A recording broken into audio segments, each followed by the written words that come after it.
সাইফ ঝড়ে আফগানিস্তানকে white wash করল বাংলাদেশ। শারজায় ৩ ম্যাচের সিরিজের প্রথম দুটিতে জয় তুলে নিয়েছিল বাংলাদেশ। শেষ ম্যাচে কেবল আনুষ্ঠানিকতা বাকি ছিল, কিন্তু সেই আনুষ্ঠানিকতা পরিণত হলো ইতিহাসে।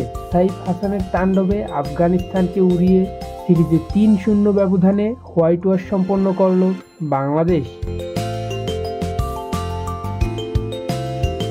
টস হেরে ব্যাট করতে নেমে আফগানিস্তান প্রথম থেকেই ভুগেছে। ৪০ রানের আগেই ৩ উইকেট হারিয়ে চাপে পড়ে তারা। নির্ধারিত ২০ ওভারে আফগানিস্তান থামে ১৪৩ রানে ৯ উইকেট নিয়ে। বাংলাদেশি বোলারদের মধ্যে সেরা ছিলেন সাইফুদ্দিন। ৩ ওভারে মাত্র ১৫ রান খরচ করে নেন ৩ উইকেট।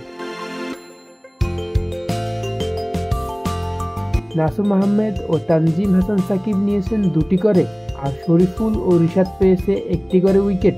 ১৪০ রানের লক্ষ্য তাড়া করতে নেমে বাংলাদেশ হারায় পারভেজ ইমনকে ১৪ রানেই। তবে সেটি ছিল আফগানিস্তানের একমাত্র স্বস্তি।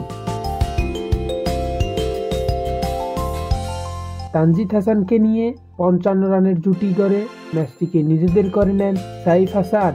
টি-২০ ক্যারিয়ারে চতুর্থ হাফ সেঞ্চুরি করে ৩৫ বলে ৬৪ রানের ঝড়ো ইনিংস খেলে ম্যাচ শেষ করেন তিনি।